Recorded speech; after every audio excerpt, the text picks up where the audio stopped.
गुलामाला गुलामीची जाणीव करून द्या म्हणजे बंड करून उठे, असा महामंत्र देणारे भारतरत्न डॉक्टर बाबासाहेब आंबेडकर यांच्या धम्ममय क्रांतीला त्रिवार अभिवादन करून नेहमीप्रमाणे आपण मिलिंद प्रश्नाचं पठण आणि ग्रहण दर रविवारी करतो. त्याप्रमाणे आजचाही मागच्या रविवारच्या कार्यक्रमामध्ये आपण बघितलं की बौद्ध धम्म लोप पावण्याची 3 कारणं आपण शेवटला बघितली होती.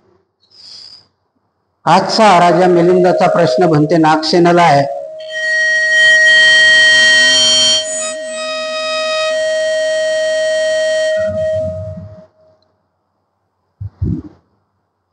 भगवान बुद्धाची निष्कलंकता. राजा मिलिंदांनी भगवान बुद्धाला जे प्रश्न विचारले हे आजही आपल्याला जशाला तसे लागू पडतात. कारण कुठल्याही गोष्टीला प्रश्न विचारण्याची क्रिया कधी निर्माण होते की माणसाच्या बुद्धीमध्ये जेव्हा संभ्रम निर्माण होतो कुठल्याही गोष्टीचा, मग प्रश्न निर्माण झाला की त्या प्रश्नाचं निराकरण करायला एक अधिकृत व्यक्ती लागते.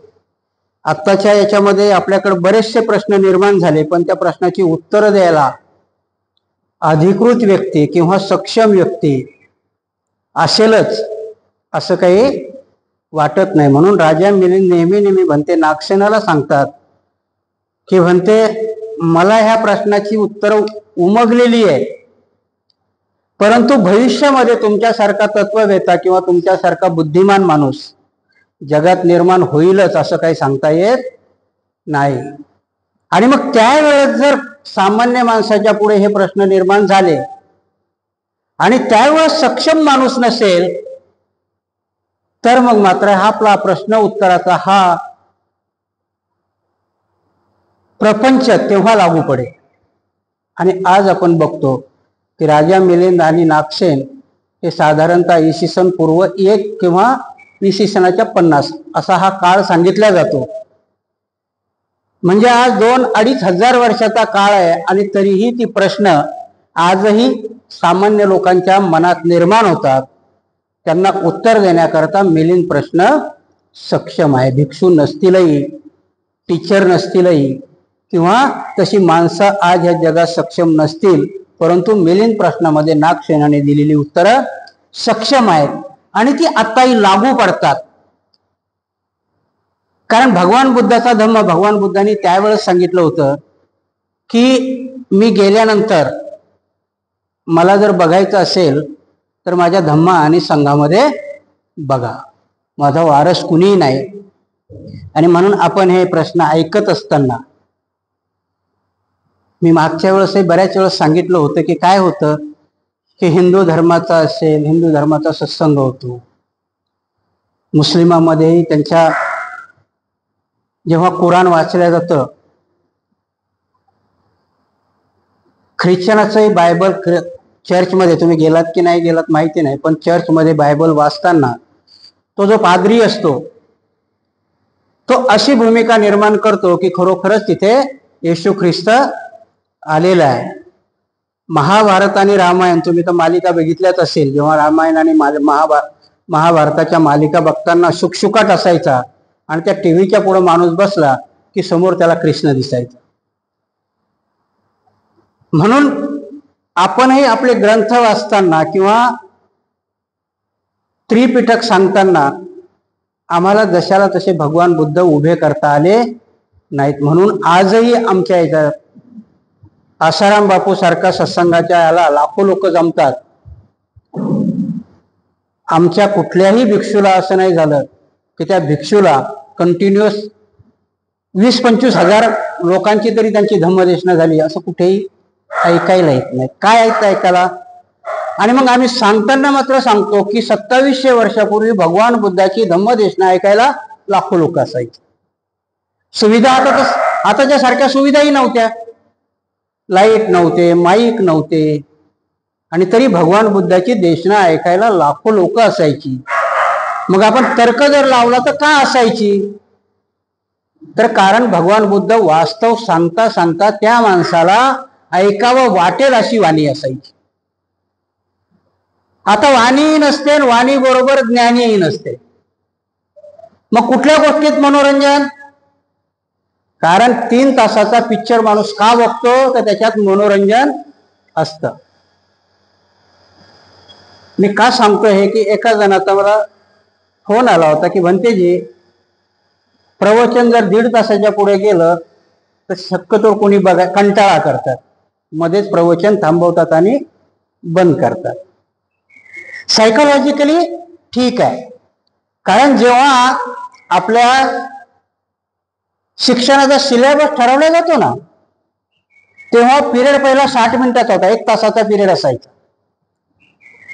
आणि मग जेव्हा त्याच्यावरती रिसर्च झाली तेव्हा शेवटचे 15 मिनिट पोरं झोपायची. आणि मग त्या रिसर्च मध्ये असं ठरवण्यात आलं की पिरियड हा किती मिनिटाचा असावा? 45 मिनिटाचा असावा. कारण आपली बुद्धी फक्त 45 मिनिटच माणसाला झेलू शकते. मग ते बौद्धिक मनोरंजन 3 तास झेलू शकते, म्हणून 3 तास पिक्चर काढला जातो, परंतु कुठलंही बौद्धिक 45 मिनिटाच्या पुढे दिल्या जात नाही. त्याचा कारणच ते आहे. आणि म्हणून भगवान बुद्धाचे त्यावेळेसचे प्रवचन, कधी कधी मी त्रिपिटक वाचायला घेतो तर एक गाथा असते आणि एका गाथेवरती पूर्ण प्रवचन झालेलं असतं. मग भगवान बुद्धाने ते प्रवचन 45 मिनिटात सांगितलं असेल का? कारण भगवान बुद्धाची गाथा म्हणजेच प्रवचन आहे. तुम्ही किती हे वाचत की नाही, परंतु जेव्हा भगवान बुद्धाच्या गाथाला कथेचं स्वरूप देण्यात आलं, टीकेचं स्वरूप देण्यात आलं, तेव्हा ती गाथा समजण्यास सोपी झाली. आजही आपण राजा मिलिंदाने विचारलेले प्रश्न आपल्याही डोक्यात कधी ना कधीतरी घोळत असतात. कारण काय झालं की आपल्याला वैज्ञानिक दृष्टिकोन अति झाला. बुद्ध धम्म हा वैज्ञानिक आहे. कसला वैज्ञानिक आहे ते आम्ही काही बघितलं नाही, फक्त वैज्ञानिक आहे. मग आम्ही कसोटी जशी सोन्याला लावतो तशी धम्मालाही लावायला सुरुवात केली आणि वैज्ञानिकाचा अतिवैज्ञानिक त्याचा अर्थ काढला. आणि म्हणून मग आम्हाला भंतीजीलाही लिमिटेशन येतात देशना देण्याची, आणि ऐकणाऱ्याची वृत्ती 45 मिनिटाच्या खाली आहे. आणि म्हणून ज्यांनी कोणी मला तो सजेशन दिलं होतं की भंतेजी शक्यतो प्रवचन हे 45 मिनिटाचं असावं. आपल्याकडे एक धारणा असते की माणूस किती तास बोलला. मी तुम्हाला मागे एकदा सांगितलं होतं की जर मला कोणी सांगितलं की तुम्हाला 3 तास बोलायचंय तर मग मला अभ्यास करायची गरज पडत नाही, कारण 3 तास काही बोलता येतं ना, इकडचं काही तिकडचं काही हे काही ते काही 3 तास. पण जर कोणी सांगितलं की भंतेजी हा विषय तुम्हाला 10 मिनिटात मांडायचा आहे, मग मात्र मला 5-7 पुस्तकं वाचावं लागतं. कारण थोडक्या वेळेमध्ये जर तुम्हाला खरोखर ज्ञान द्यायचं असेल तर अशा पुढ्या मारून चालणार नाही. 3 तासाच्या प्रवचनामध्ये भरपूर काही कुठून कसंही सांगताय. त्याच्यामध्ये 2-4 गोष्टी सांगितल्या, 2-4 कथा सांगितल्या, थोडंसं काहीतरी सार टाकला की सगळ्यांना ते आवडतं. परंतु 15 मिनिटांमध्ये कुठला तरी एखादा विषय मांडायचा झाला तर मग मात्र तुम्हाला खूप अभ्यास करावा लागतो. आणि त्या अभ्यासाअंती सांगण्याचा उद्देश असा आहे की ही प्रवचनं आता लोकांमध्ये जात आहेत, आपल्यामध्ये ऐकण्याचं नाही.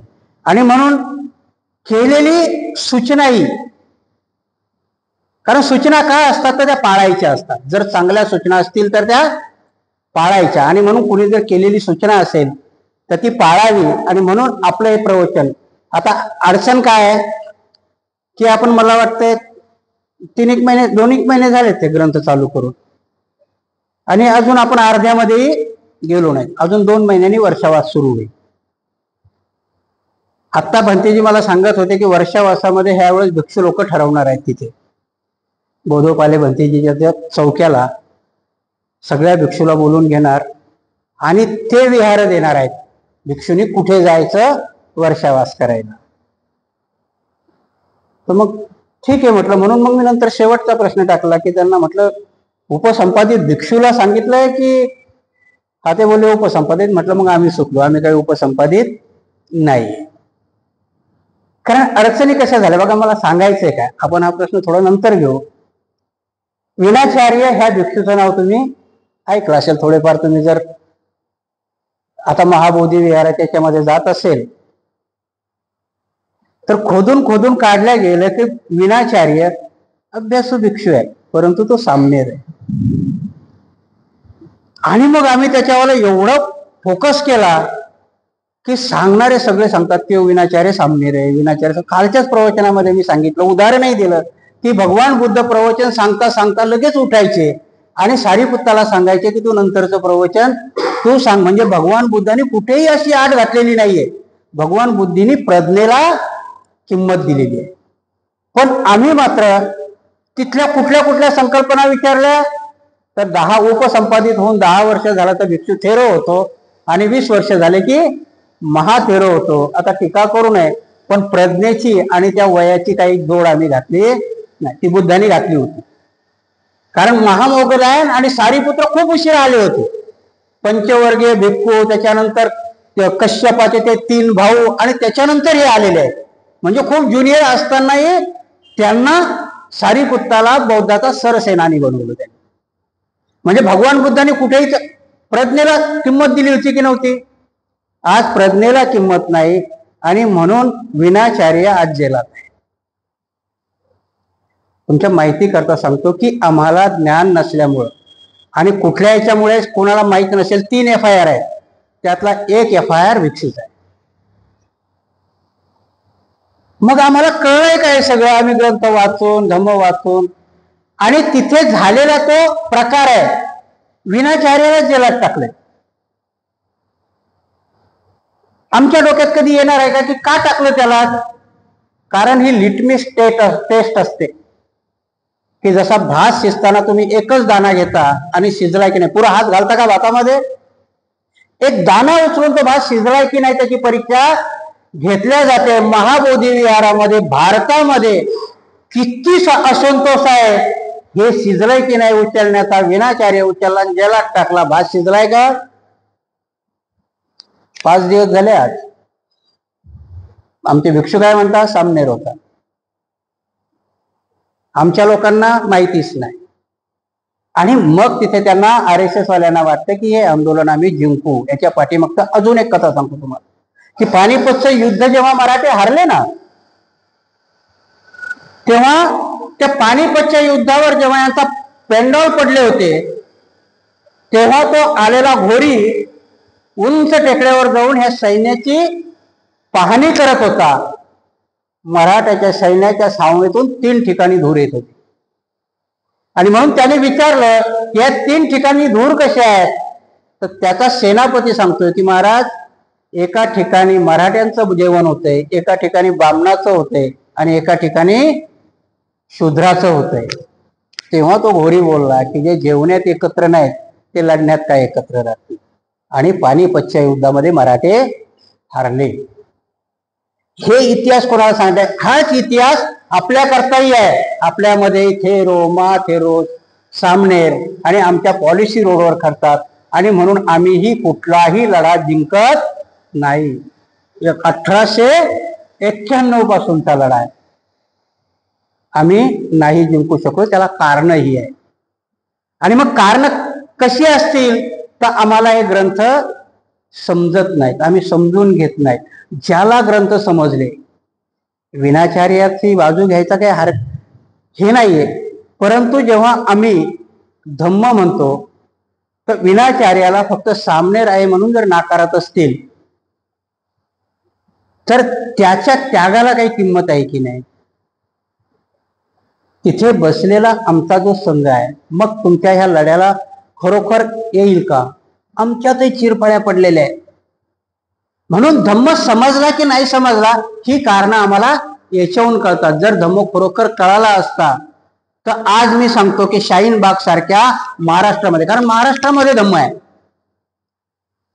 पंजाबमध्ये याच्यामध्ये नाही. आता हे लोक खूप कधी कधी मला कीव येते या लोकांची. कारण आता काय आहे की 85% आम्ही आहोत. अरे नाही रे बाबा, तुम्ही 85% नाहीये. तुम्हाला विरोध करणारा ओबीसीच आहे. तिथे बौद्ध जयंतीच्या दिवशी मुसलमान राज्यपाल बामण कलेक्टर आणि बहुजन असणारा डीएसपी, बघा किती खुबीने केलेलं आहे त्यांनी. भगवान गौतम बुद्धाच्या पुढे हवन होतं आणि ब्राह्मण मंत्र म्हणतो. 3 लोक आहेत, कलेक्टर बामण आहे, राज्यपाल मुसलमान आहे आणि डीसीपी ओबीसी मधला आहे, कुर्मी समाजात. तिघांचंही चारित्र्य तुमच्या पुढे दिलं की तुमच्याकडून कोणीच नाही.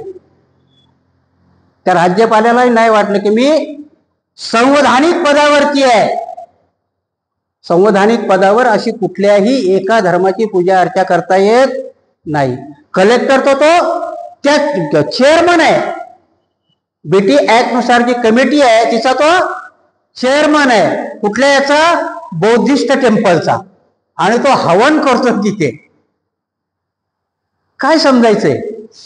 कारण हे जगाला सांगितलेलं आहे, जगाला नाही त्या बौद्धाला सांगितलेलं आहे की तुम्ही कितीही डोकं पटकलं तरी आम्ही हे होऊ देणार नाही. बौद्ध जयंतीच्या दिवशी करतायत ते, मग अपमान आहे की नाही?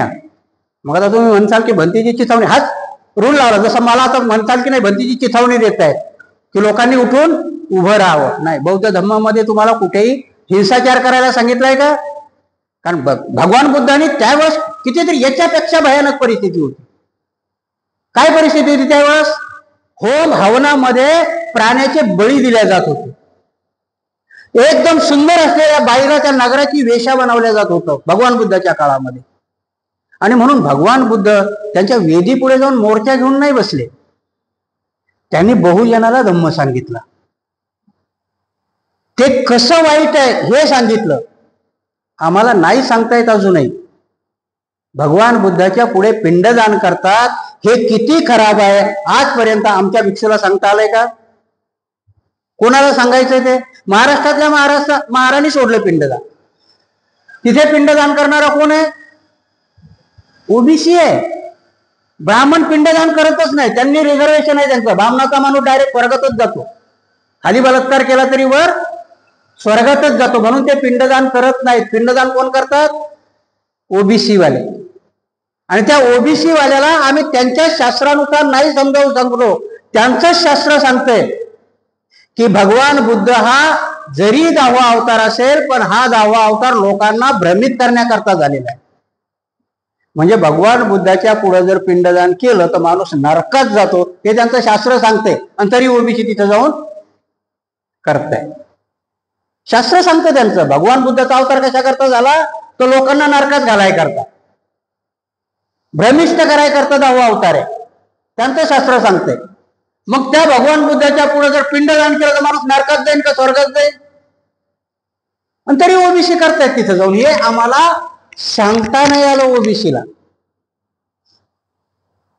न सांगल्यामुळे तिथे तो प्रकार आहे. आणि म्हणून आज मी थोडस पार्श्वभूमी वेगळी घेतली. आपण ग्रंथाकडे वळूया. आणि म्हणून राजा मिलिंदाने विचारलेले प्रश्न, कारण हे प्रश्नच आहेत, त्यावेळेस निर्माण झालेले प्रश्न आजही प्रश्नच आहे की नाही? आरिफ मोहम्मद खान कसा करतो? प्रश्न आहे की नाही? आपल्या डोक्यात प्रश्न यायला पाहिजे ना. एखादा ब्राह्मण असेल तर ठीक आहे, आरिफ मोहम्मद खान परत राज्यपाल आणि तो तिथे हवन करतोय. कुठलं लॉजिक बसतोय ते? तो एक तर संवैधानिक पदावर आहे, त्याला करायला नाही जमणार. जो त्या धर्माचा आहे त्या धर्माचा तर त्याने एवढा द्रोह केलाय की त्या धर्माला हे सगळंच काही मान्य नाही. आणि तरी तिथे होत आहे. हा प्रश्न आहे की नाही? मग आता याचं उत्तर कुणी द्यायला पाहिजे? त्यांनी का केलं याचं उत्तर द्यायला पाहिजे ना. त्याचं उत्तर द्यायच्या जबाबदारी आमच्यावर आहेत की नाही? ते आम्ही दिल्या पाहिजे. कारण का होतंय? कारण तुम्हाला सांगायचंय की ते टेम्पल आम्ही तुम्हाला परत देणार नाही, हे त्याचं उत्तर आहे. आणि मग त्याच्यावरचा मार्ग काय असेल? तर मग त्याच्यावरचा मार्ग आहे की आम्हाला बहुजनाला बुद्ध सांगता आला पाहिजे. नुसतं आंदोलन करून नाही होणार. 70 वर्षात जी केलेली चूक आहे याच्या पुढे व्हायला पाहिजे. आमच्यातल्या झाडून साऱ्या भिक्षूंनी बिहार गाठायला पाहिजे. झाडून साऱ्या भिक्षूंनी तिथे बिहारमध्ये धम्म सांगितला पाहिजे, बुद्ध सांगितला पाहिजे. कारण तिथे तुम्हाला बुद्ध धर्म पसरवायला वेळ नाही लागला. कारण त्याच्या डीएनएत आहे.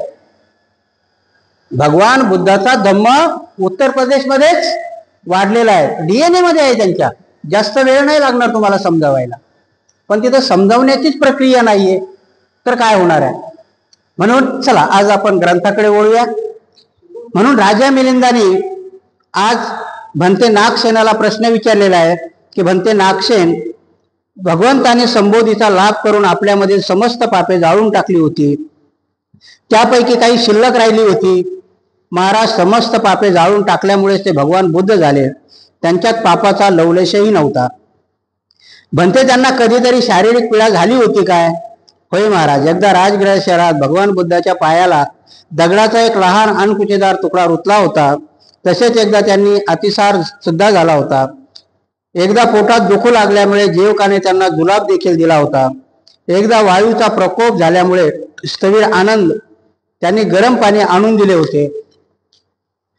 भंते, भगवान बुद्धाने समस्त क्लेश जाळून जर बुद्धत्वाचा लाभ घेतला होता तर त्यांना शारीरिक पीडा भोगाव्या लागल्या होत्या हे विधान खोटे ठरते. आणि त्यांना शारीरिक कष्ट भोगावे लागले होते हे विधान खरे मानावे तर त्यांनी आपले सर्व क्लेश जाळून टाकले होते असे केलेले विधान सपशेल खोटे ठरते.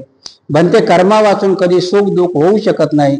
सर्व सुख दुःखाचे मूळ कर्म आहे हे सुद्धा एक कोडे आपल्या निदर्शनास आणून दिले आहे. आपण उलगडा करून समजावून सांगा. प्रश्न कसा आहे लक्षात घ्या की काय प्रश्न विचारलाय. आपल्या मनातही निर्माण होतो की भगवान बुद्ध सम्यक संबुद्ध होते. सम्यक संबुद्ध होते म्हणजे काय झालं की त्यांनी आपल्या शरीरातले मनातले सगळे विकार संपवलेले होते, म्हणून ते सम्यक संबुद्ध झाले. मग सम्यक संबुद्ध झाले, शरीरातले सगळे विकार त्यांनी संपवले, तर मग भगवान बुद्धाला अतिसार झाला, चुंदाचं जेवण घेऊन जुलाब झाले, महानिर्वाण झालं. तर मग ह्या दोन विधानातून कुठलं तरी एक विधान खोटं असलं पाहिजे असं राजा मिलिंदाचं म्हणणं आहे. जसं मी सुरुवातीला सांगितलं की राजा मिलिंद हा खूप हुशार आहे. सर्व त्यावेळेस अस्तित्वात असणाऱ्या सगळ्या विद्येचं ज्ञान आहे त्याला. आणि त्याने हा बी प्रश्न विचारलेला आहे. हा दुहेरी प्रश्न जेव्हा तो नागसेनाला विचारतो त्याच्या पाठीमागचा त्याचा उद्देश हा आहे की भगवान बुद्धाचा धम्म खरोखर सत्यतेवरती वरती आधारित आहे की निष्ठा कुठल्या तरी कर्मकांडावर आधारित आहे, हा त्याच्या पाठीमागचा उद्देश आहे. आणि मग त्याला नागसेन भंते जे उत्तर देतात. आता आपल्याही मनामध्ये येते की नाही, आपल्या मनात पहिली संकल्पना येते की भगवान बुद्ध जर सर्व दुःखातून मुक्त झाले होते तर त्रिपिटकामध्ये सांगितले की जर देवदत्ताने वरून दगड लोटून दिला होता, तो दगड दोन दगडाच्या मध्ये अडकला, त्याचा एक कपुरा उडून भगवान बुद्धाच्या पायाला लागला आणि रक्त निघालं. हे एक प्रसंग आहे. दुसरा प्रसंग आहे की भगवान बुद्धाच्या पोटामध्ये दुखत असताना जीवकाने त्यांना जुलाबाचं औषध दिलं होतं. तिसरा प्रकार आहे की भगवान बुद्धाला वायुदोष म्हणजे आपण गॅस म्हणतो की नाही, जसे गॅस होतात तसं त्यावेळेसही आनंदाला त्याने सांगितलं की बघ आनंदा, मला पोटामध्ये त्रास होतोय वायूचा. तर भगवंताला आनंदाने गरम पाणी करून दिलं. हे त्रिपिटकामध्ये आलेल्या कथा आहेत. याचाच आधार घेऊन राजा मिलिंद हे प्रश्न विचारतो की भगवान बुद्ध जर सगळ्यांच्या पलीकडे गेले होते, कुठलाही विकार भगवान बुद्धामध्ये राहिला नव्हता, आणि तुम्हीच सांगता की कर्मानुसारच माणसाला त्याचं फळ मिळतं, मग भगवान बुद्धाला जर ही फळं मिळाली होती तर भगवान बुद्धाचे कर्म काही ना काहीतरी शिल्लक होते. मग कुठलं खरं मानायचं आणि कुठलं खोटं मानायचं? मग कुठलं ना कुठली एक गोष्ट जर खोटी असेल तर डायरेक्ट सम्यक संबुद्धाला संबोधित्व प्राप्त झालं याच्यावर त्याच ऑब्जेक्शन येते ना. आणि म्हणून भंते नागसेन त्यांना काय उत्तर देतात ते आपण बघूया. नाही महाराज, सर्वच वेदनाची मूळ कर्मात नाही. ज्या कारणामुळे संसारातील सर्वच प्राणी मात्र सुख दुःख भोगतात त्याची 8 कारणे आहेत. वायू प्रकोप होणे, पित्त प्रकोप होणे, कफाची वृद्धी, सन्निपाताचा दोष उद्भवणे, ऋतू बदल होणे, खानपानात गडबड होणे, नैसर्गिक इतर प्रभाव आणि आपल्या कर्माचे फळ, याच कारणामुळे सर्व प्राणी मात्र सुख दुःखे भोगावे लागतात. महाराज, कर्माच्या फळाशिवाय सुख दुःखाचे दुसरे कारण असू शकत नाही असे मानणारे चुकीचे विधान करतात. आता इथे बघा, डोक्यावरून जाण्यासारखं आहे, पण इथे भंते नागसेन सांगतात की माणसाला सर्वच कर्माची फळं भेटत नाही. परिस्थितीनुसार. आता आपणही म्हणतो की नाही की जर समजा मुंबईचा माणूस औरंगाबाद मध्ये आला तर मुंबईचं हवामान दमट आहे आणि औरंगाबादचं हवामान उष्ण आहे. तिथला माणूस जर इथे आला तर त्याच्या शरीरामध्ये बदल होतो, काही ना काहीतरी बदल होतो. तो जर हिवाळ्यात आला तर इथे त्याला पडसं होईल, सर्दी होईल. आणि जर उन्हाळ्यात आला तर मग मात्र त्याला जास्त गरमी होईल, कारण तिथलं दमट हवामान आहे, तिथे तापत नाही, इथे चटके लागतात, तिथे फक्त घाम येतो. तर हा वातावरणाच्या बदलामुळे होणारा परिणाम याला कर्मफळ म्हणाल का तुम्ही?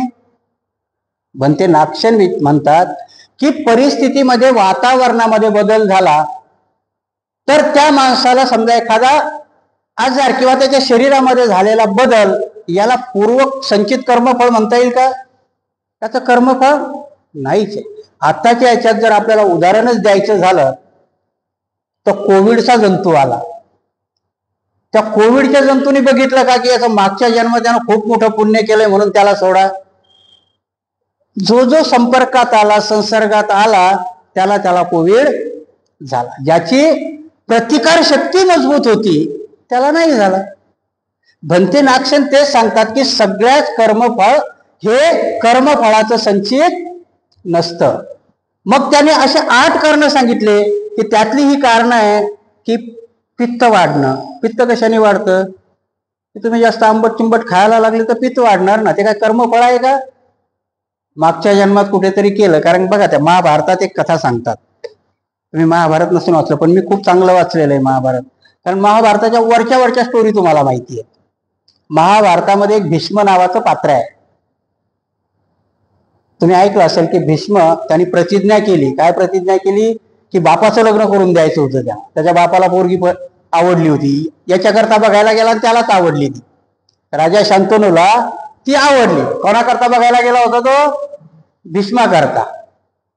त्याला आवडली, तो नाराज होऊन मग पोराला बी कळलं की बाप का नाराज झाला. म्हणजे बाप प्रेमात आहे. ते विचारलं त्याला काय, म्हणे मला ती आवडली म्हणून.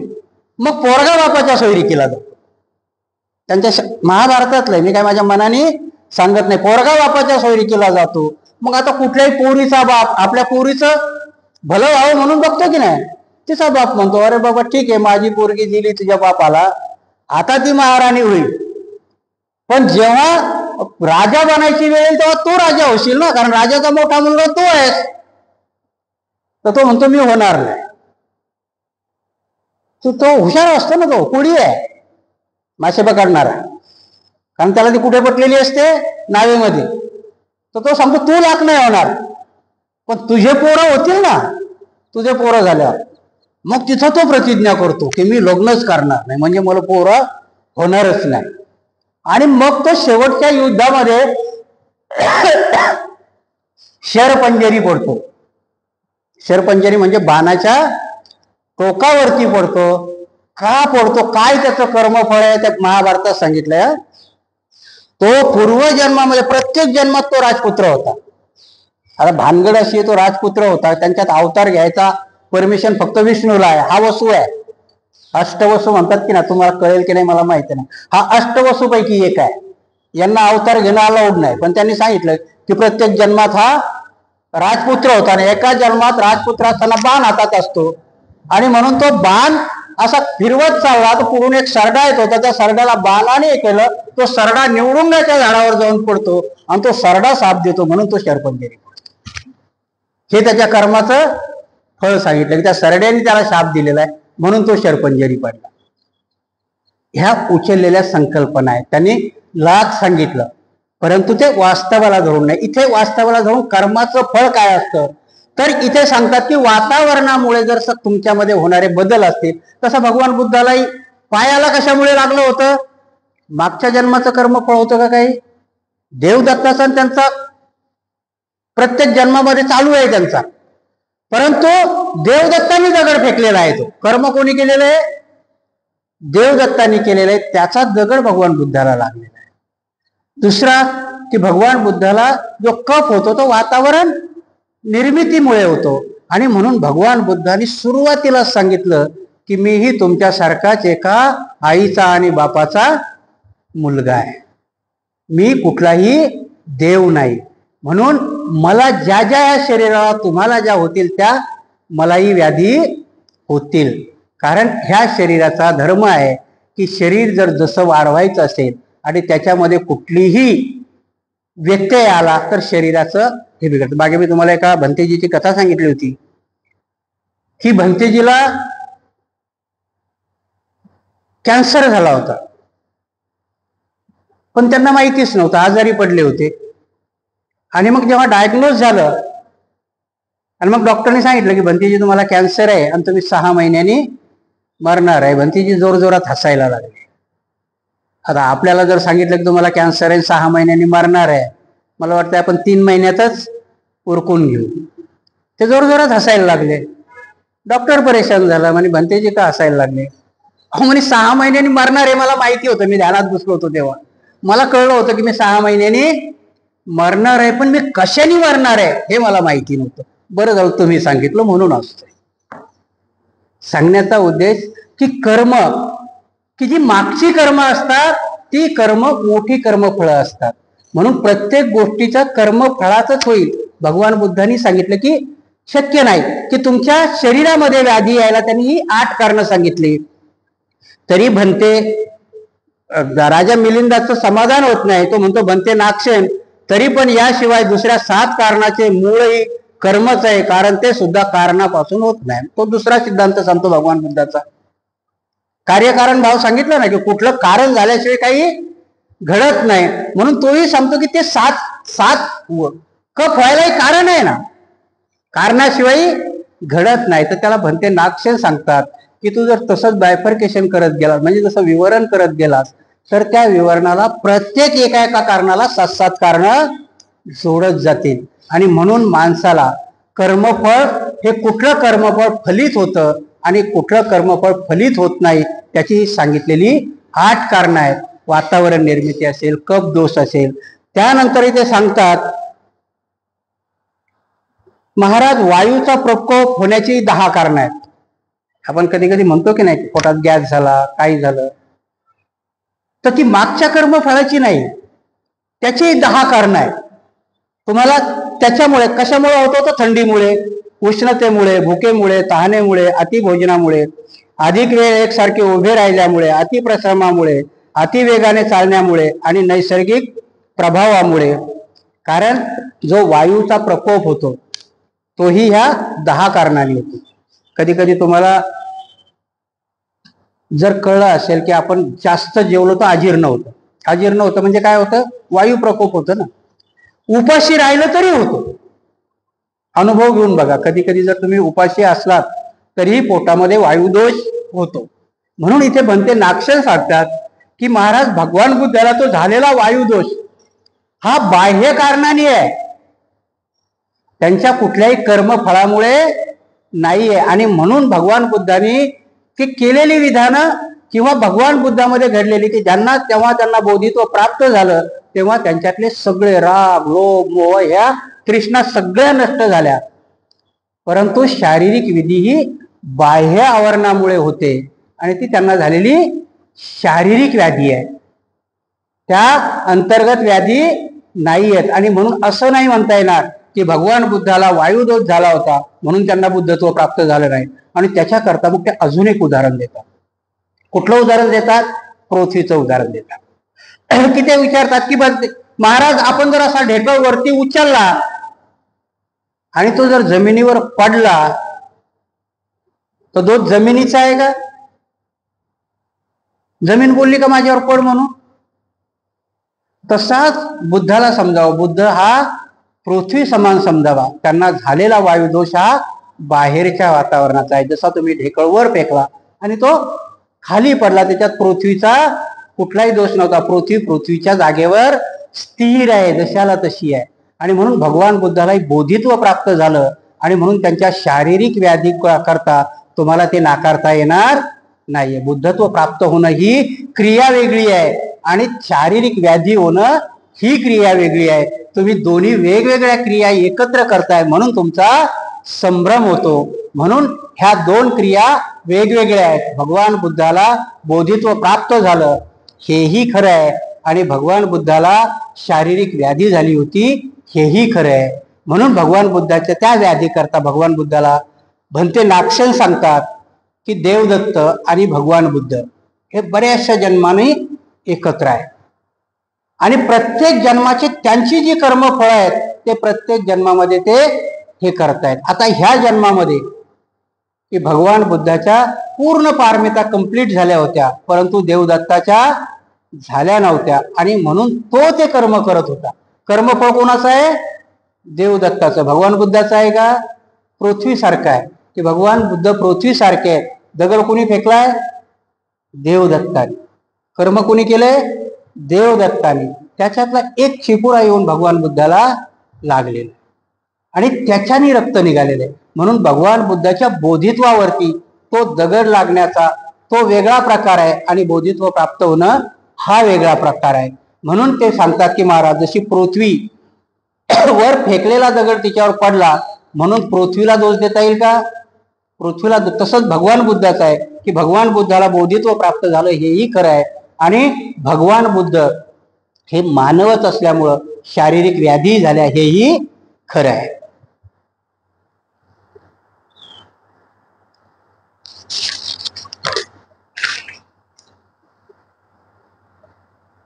महाराज लोक जमीन खणतात किंवा तिची कुळवाडी करतात तेव्हाही तिच्या पूर्वकर्माच्या फळामुळे असे घडते असे मानावे का? त्यांना परत दुसरा प्रश्न विचारतात की आपण जमीन नांगरतो ना, नांगरतो म्हणजे तिचं पोटच फाडतो ना. बघा ह्या एका कारणाकरता तुम्ही आदिवासी जमात जर बघितली ना, आदिवासीचंही एक शास्त्र आहे. ते जमिनीत कधीच असं उकरून पेरत नाही. का जंगलात आहेत ते? तर ऑटोमॅटिक उगवणारे तेच पदार्थ खाऊन जगायचं फक्त.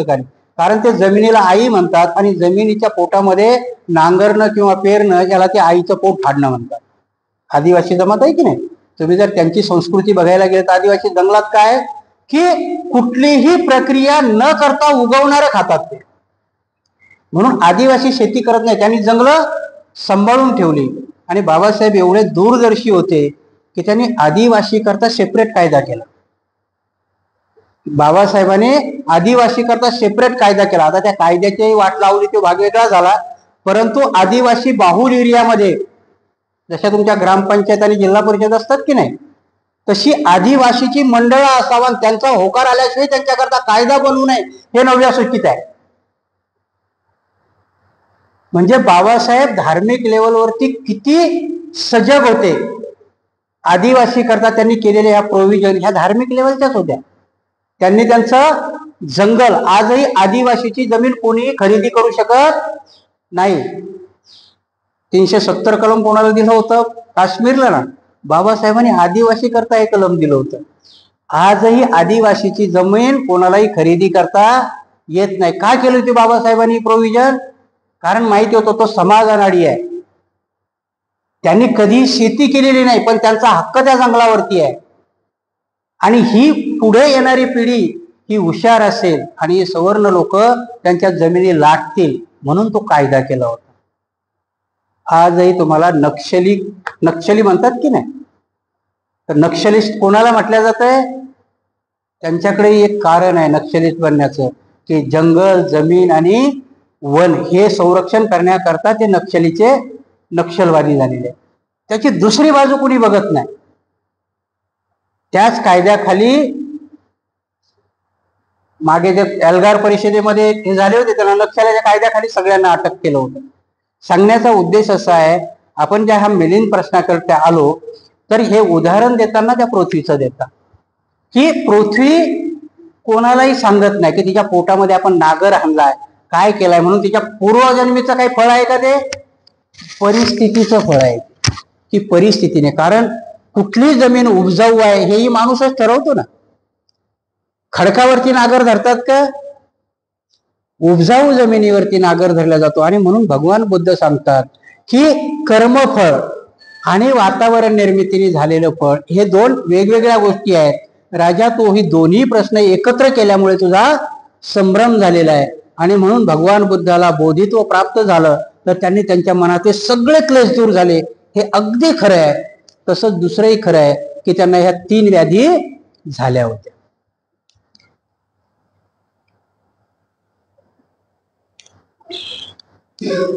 दुसरा प्रश्न आहे, भगवान बुद्ध समाधी का लावतात? भंते नागसेन, भगवान बुद्धाला जीवनात जे काही करायचे शिल्लक राहिले होते ते त्यांनी बोधी वृक्षाखाली बसून सर्व काही इष्ट ध्येय लाभलेले कार्य पूर्ण करून टाकले होते. पुन्हा त्यांना करण्यासाठी काहीही शिल्लक राहिले नव्हते. एवढेच नव्हे तर केलेल्या कर्तृत्वात पुन्हा काहीही जोडण्यासारखे राहिले नव्हते. याबरोबर असेही ऐकण्यात येते की त्यांनी 3 महिनेपर्यंत समाधी लावून शांततामय अवस्थेत घालविले होते. असे जे आपण लोक म्हणतात ते कसे काय आहे? भंते नागसेन, भगवान बुद्धांनी जर बोधी वृक्षाखाली आपले सर्व इष्ट ध्येय साध्य करण्याचे कार्य संपविले होते तर त्यांनी पुन्हा 3 महिनेपर्यंत समाधी लावून बसण्यात घालविले हे विधान खोटे ठरते. आणि जर भगवान बुद्धांनी खरोखरच 3 महिनेपर्यंत समाधी लावून बसण्यात घालविले असेल तर बोधी वृक्षाखाली बसून त्यांनी आपले सर्व इच्छित साध्य केले होते हे विधान खोटे ठरते. करावायचे ते सर्व कृत्य केल्यामुळे आता त्यांच्यासाठी काहीही शिल्लक राहिले नव्हते. तर पुन्हा बुद्धत्व प्राप्तीनंतर समाधी लावून बसण्याची त्यांना काय आवश्यकता होती? कारण त्यांनी आपले कर्तव्य पूर्वीच संपवले होते ना. बनते, जो आजारी असेल त्यालाच औषधाची गरज भासते. निरोगी माणसाला औषधाचे काय प्रयोजन? भुकेलेला भोजनाची आवश्यकता असते. जेवण करून तृप्त झालेल्या माणसाचे भोजनाचे काय प्रयोजन? तसेच ज्याचे कार्य अपुरे राहिले असेल त्याला समाधी लावून बसण्याचे काय प्रयोजन? हा देखील बुद्धिभ्रंश करणारा किचकट प्रश्न आहे. म्हणून मी आपल्या कानी घातलाय. तेव्हा याचे योग्य उत्तर देऊन आपण माझी समजूत घाला. तुम्ही प्रत्येकाने ऐकलं असेल की भगवान बुद्धाला वैशाख पौर्णिमेच्या पहिल्या प्रहारापासून तर 4थ्या प्रहारापर्यंत बोधी प्राप्त झाले, म्हणून आपण बौद्ध पौर्णिमा साजरी करतो ना. राजा मिलिंदाने इथेही हा एक प्रश्न विचारलेला आहे, डबल प्रश्न आहे की जर भगवान बुद्धाला वैशाख पौर्णिमेला बोधित्व प्राप्त म्हणजे त्यांना जे जे काय पाहिजे होतं ते इष्ट सगळं साध्य वैशाख पौर्णिमेला झालं, तरी पण भगवान बुद्ध 7 आठवडे त्या बोधिगयेमध्येच आहे. सगळ्यांना माहिती आहे की नाही माहिती, पण भगवान बुद्ध प्रत्येक एक आठवडा एका वृक्षाखाली बसून त्यांनी समाधी लावलेली आहे. राजा मिलिंदाने त्याच्यावरतीच प्रश्न विचारला की जर त्यांना वैशाख पौर्णिमेला सगळं काही भेटलं होतं मग हे परत 3 महिने बसायची काय गरज होती? जर त्यांना त्याच रात्री सगळं मिळालं होतं तर मग हे 3 महिने बसले हे खोटं असावं, आणि जर हे 3 महिने बसले तर मग त्या पहिल्या रात्री त्यांना भेटलं ते खोटं असावं. आपण ही समाधीचा पिरियड म्हणतो, कारण राजा मिलिंदाने विचारलेला हे प्रश्न आताही आपल्याला वाटतील की खरे आहे, परंतु भंते नागसेनाने त्याला दिलेली उत्तरं तेवढीच आहे. आणि म्हणून भंते नागसेन परत सांगतात की हे दोन्ही प्रश्न वेगवेगळे आहेत. भगवान बुद्धाला बोधित्व प्राप्त झालं वैशाख पौर्णिमेलाच झालं, सर्व झालं, पण भगवान बुद्ध 7 आठवडे तिथेच बसलेले आहेत. त्रिपिटकामध्ये याचं वर्णन खूप सुंदर आहे की भगवान बुद्ध पहिल्या आठवड्यामध्ये काय करतात, दुसऱ्या आठवड्यात काय करतात, तिसऱ्या, असे 7 आठवडे 7 ठिकाणी भगवान बुद्ध गयेमध्ये बसले. तिथे 7ही वज्रासन आहेत. आता जो महाबोधी विहाराचा तुमचा लढा सुरू आहे ना, तिथालचा डोंगरपूर डोंगर आहे, हे इथे अजून तुम्ही गेलाच नाही चौकडे की भगवान बुद्धाची भूमी, फक्त तेवढ्या लिमिटेड याच्यातच तुमचं आंदोलन चालू आहे. भगवान बुद्ध तिथे 7 आठवडे 7 वेगवेगळ्या ठिकाणी बसले. आम्हाला तिथलं काहीच माहित नाही. आम्ही अजून श्रावस्तीलाही नाही गेलो, अजून आम्ही कुशीनगरला जायचं, तिकडच्या काय परिस्थिती आहेत अजून आम्हाला माहिती नाही, ते कोणाच्या ताब्यात आहेत ते अजून आम्हाला माहिती नाही. एकच प्रश्न फक्त आमच्या पुढे आहे. सांगण्याचा उद्देश इथे आहे की भगवान बुद्धही तिथे 7 आठवडे बसले. राजा मिलिंद तोच प्रश्न विचारतो. बघा आता किती संयुक्तिक आहे. कधी प्रश्न विचारलाय त्यांनी आणि का बसले, बोधी प्राप्त झाल्यानंतरही का बसले? मग आमचा फक्त लढा फक्त महाबोधी करता असावा का? कारण जोपर्यंत आम्हाला भगवान बुद्धाचे 7 आठवडे कळणार नाहीत तोपर्यंत महाबोधी विहाराची परत आख्यायिका वेगवेगळी आहे. महाबोधी विहाराच्या ठिकाणी भगवान बुद्ध बोधित्व प्राप्त झालं, परंतु राजा अशोक तिथे येऊन गेले. वज्रासन आणि पहिली महाबोधी विहाराची पायाभरणी किंवा पहिलं विहार जर कोणी बांधलं असेल तर राजा अशोकाने बांधले. त्याच्यानंतर मग डेव्हलपमेंट बऱ्याच होत गेलेल्या, सातवाहनापर्यंत येतं. ते सातवाहनाने महाराष्ट्रातून जाऊन तिथे दान दिलेलं आहे. बऱ्याचशा ह्या कथा येतात तिथे. तर इथे हा राजा मिलिंदाने विचारलेला प्रश्न आता रिलेटेड होतो तो आपल्याला. आता जर आपल्याला कळलं की भगवान बुद्ध तिथे 7 आठवडे बसलेले आहेत बोधित्व प्राप्त झाल्यानंतरही. ह्या 7 आठवड्यात त्यांना काय काय प्रश्न झालेत, पहिल्याच आठवड्यात ते विचार करतात की मला मिळालेला, मला गवसलेला, मी शोधलेला हा धम्म एवढा गहन आहे, मी या सांगू कुणाला. पहिल्या आठवड्यात हा त्यांच्या पुढे पडलेला प्रश्न आहे की मी आज सांगू कुणाला. मी सांगायला गेलो तर ते ऐकतील का, त्यांना तो कळेल का. आणि त्यांच्या पुढे चित्र येतात की ते ज्या ज्या लोकांकडे थांबलेत पहिल्यानी, जेव्हा त्यांनी प्रवर्जा घेतली तेव्हा त्यांनी बऱ्याच ठिकाणी कोणाकडे ध्यानाचा अभ्यास केलाय, कोणाकडे सांख्याचा अभ्यास केलाय, कोणाकडे योगाचा अभ्यास केलाय त्यांनी. आणि जेव्हा ते त्यांना दिव्य दृष्टीने बघतात त्यातला कोणीही आता जिवंत नाही. जिवंत कोण आहेत, पंचवर्गीय भिक्खू. त्यांना पहिल्या आठवड्यात त्यांना झालेली ही डेव्हलपमेंट आहे. दुसऱ्या आठवड्यामध्ये, तिसऱ्या आठवड्यामध्ये, चौथ्या, आता हे सांगायला गेलो तर आपलं खूप मोठं प्रवचन वाढेल. कारण इथे मग म्हणते नागसेन सांगतात की 2 प्रश्न वेगवेगळे आहेत. की जशी एखाद्या टीचरला किंवा एखाद्या विद्यार्थ्याला अभ्यास करताना त्या विषयाचा किंवा त्या धड्याचा अभ्यास केला आणि त्याने सोडून दिला, असं होईल का. जर त्याला बार बार त्याच्यावरती, कारण काही गोष्टी ह्या जोपर्यंत त्याची रिव्हिजन होत नाही, जोपर्यंत तुम्ही त्याला बार बार हे करत नाही, तोपर्यंत तुम्ही परिपूर्ण होत नाही. आणि भगवान बुद्धाला पुढच्यांना सांगायचं, कारण भगवान बुद्ध परिपूर्ण झाले होते. भगवान बुद्धाच्या काळातले त्यांच्या आजूबाजूचे लोक परिपूर्ण होते का. आजही आपण समाधी, आता तुम्हाला किती प्रकारच्या समाधी माहिती, 7 प्रकारच्या समाधी आहेत. तेव्हा तुम्ही जर बुद्ध आणि धम्म त्या ग्रंथात तुम्ही बघितलं असेल की त्यांनी 8व्या समाधीपर्यंत त्यांनी ज्ञान घेतलं आणि परत ते गुरुकडे जाऊन विचारतात की आता याच्या पुढे काही आहे का. तर तो म्हणतो माझ्याजवळ एवढंच होतं. भगवान बुद्धाचं समाधान झालेलं आहे का त्याच्यामध्ये, कारण त्यांना जे पाहिजे होतं ते भेटलं नव्हतं. आणि म्हणून की भगवान बुद्ध 3 महिने कशा करता बसलेत की त्यांना जे बोधित्व प्राप्त झालं त्यांनी पूर्ण आत्मसात केलेलं आहे, पूर्ण त्याच्यावरती चिंतन केलेलं आहे. एवढंच नाही तर त्रिपिटकामध्ये भगवान बुद्ध प्रवचन झालं किंवा भोजन झालं तरी ते समाधीला बसायचे. मग भगवान बुद्धाला तर सर्व प्राप्त होतं, मग ते समाधीला का बसत होते. एखाद्या शिक्षकाने PhD मिळवली, थिसिस दिला, थिसिस सबमिट केला म्हणजे तो प्राध्यापक परिपूर्ण आहे ना. पण त्याला जर 4 वर्षांनी तो थिसिस जशाला तसा विचारला तर वाचून दाखवेल का. त्याला रिव्हिजन करावं लागेल. त्यांनीच लावलेला शोध आहे. थिसिस म्हणजे त्यांनी लावलेला शोध आहे. आर्य अष्टांगिक मार्गाचा भगवान बुद्धांनी लावलेला शोध आहे. परंतु तरीही भगवान समाधिष्ठ व्हायचे. हे 2 वेगवेगळे प्रकार आहे. आणि म्हणून की एखादा रोगी, उदाहरण देताना ते सांगतात की एखादा रोगी आहे, त्याला आपण औषध दिलं, रोग बरा झाला, परंतु तो रोग होऊ नये म्हणून डॉक्टर आपल्याला काही ना काही क्रिया सांगतात की नाही, आणि मग त्या करायला असतात नेहमी करतात. म्हणून रोग बरा झालाय म्हणून डॉक्टरने सांगितलेली क्रियाच करायची नाही असं कधी होतंय का. वजन वाढलंय, डॉक्टर सांगतात की बा इंजेक्शन दिलंय, पण सकाळी उठून चाललं पाहिजे रोज. ती तात्पुरती क्रिया आहे का. डॉक्टर सांगतात की रोज कमीत कमी अर्धा तास चाललं पाहिजे. भगवान बुद्धांनी तसंच सांगितलं की विपश्यना, ध्यान, समाधी ही नेहमी करायची गोष्ट आहे, वारंवार करायची गोष्ट आहे. आणि म्हणून भगवान बुद्ध स्वतः भिक्षूला पायंडा घालून देतो. भगवान स्वतः बसत होते म्हणून त्यांचा भिक्षू संघ शिकत होता. म्हणून हे 2 प्रश्न 2 वेगवेगळ्या ठिकाणची आहेत. की भगवान बुद्धाला बोधी वृक्षाखाली बोधी प्राप्त झाली म्हणजे त्यांना सर्व काही समजलं, हेही खरं आहे. आणि भगवान बुद्ध 3 महिनेच काय, पण भगवान बुद्ध अवंतर वेळेलाही समाधीत बसत होते, हेही गोष्ट खरी आहे. कारण ह्या 2 वेगवेगळ्या प्रक्रिया आहेत.